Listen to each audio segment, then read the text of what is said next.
Bismillahirrahmanirrahim. Assalamualaikum warahmatullahi wabarakatuh. Alhamdulillahi rabbil alamin. Wassalatu wassalamu ala ashrafil anbiya'i wal mursalin. Sayyidina wa nabiyina Muhammad wa ala alihi wa sahbihi ajma'in. Alhamdulillah wa syukrillah. Kita masih bersama-sama menikmati suasana Ramadan. Ramadan indah ketika kita mampu istiqamah. Ramadan indah ketika kita mampu kita terus beramal salih.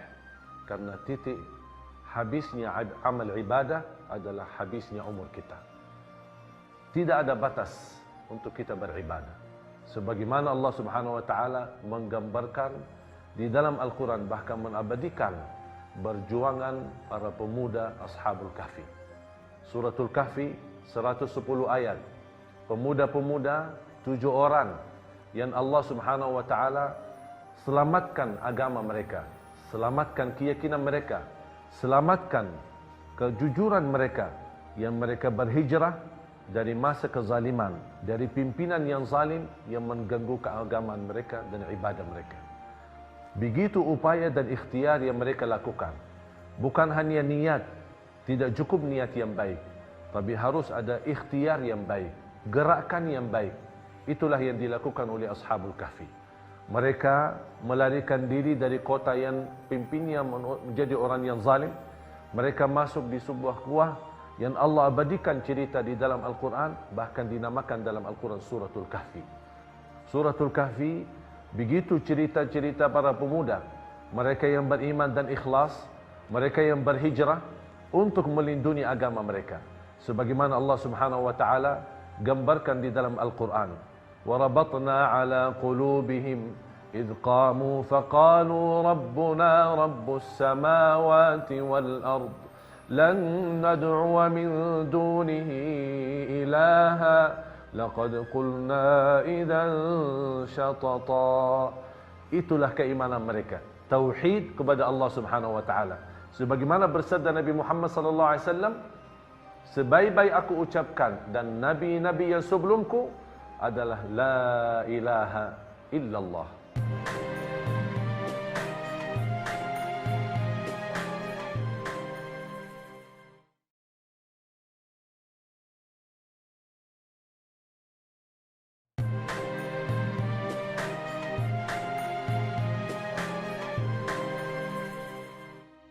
Pemirsa yang dimuliakan Allah Subhanahu wa taala,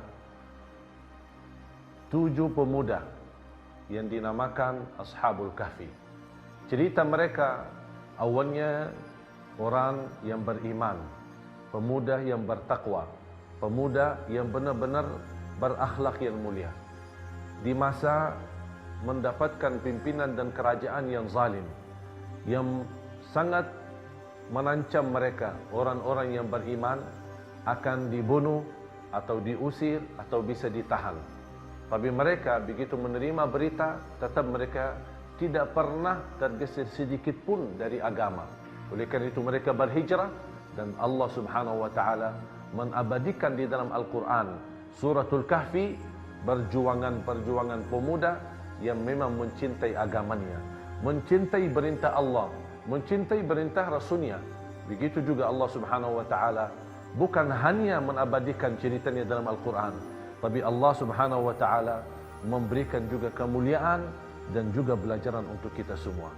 Nahnu naqussu 'alaika naba'ahum bil haqq innahum fityatun amanu bi rabbihim wa zidnahum huda wa rabatna 'ala qulubihim idh qamu faqalu rabbuna rabbus samawati wal ard.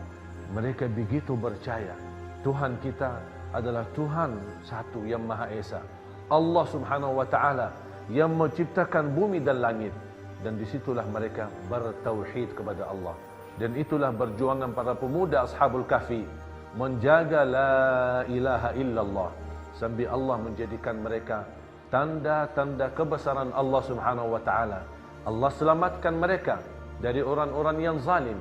Allah selamatkan iman dan keyakinan mereka, sambil Allah Subhanahu wa taala memberikan tanda kemukjizatan dan kekuasaan. Allah tidurkan mereka di sebuah gua sampai 309 tahun.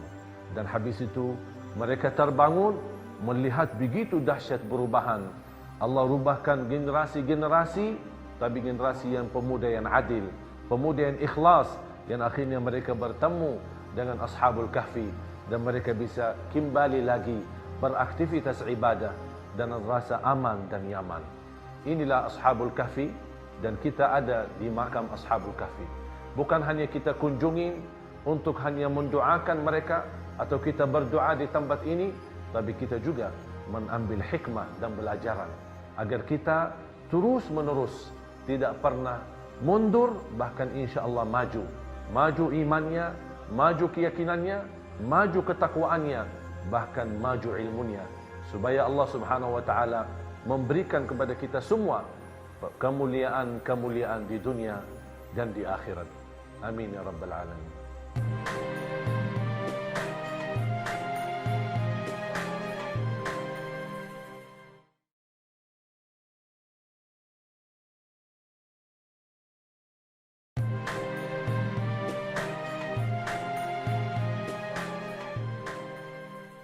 Bismillahirrahmanirrahim.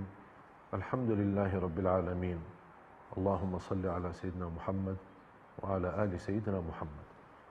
Ya Allah, ya Tuhan kami, berilah kepada kami petunjuk kepada jalan yang lurus. Hidupkanlah kami dalam keadaan iman, wafatkanlah kami dalam keadaan Islam. Ya Allah, berilah kepada kami senantiasa jiwa yang selalu semangat, hati yang selalu sempurna untuk mencari ridha-Mu, agar kita senantiasa mencintai agama-Mu dan senantiasa bertaat kepada-Mu birahmatika ya arhamar rahimin. Berikan kepada kami semangatnya para pemuda-pemuda Ashabul Kahfi, agar kami senantiasa mendapatkan hikmah dan pelajaran daripada cerita-cerita Ashabul Kahfi, agar kita mendapatkan kebahagiaan dan keselamatan dunia akhirat. Birahmatika ya arhamar rahimin. Walhamdulillahi rabbil alamin.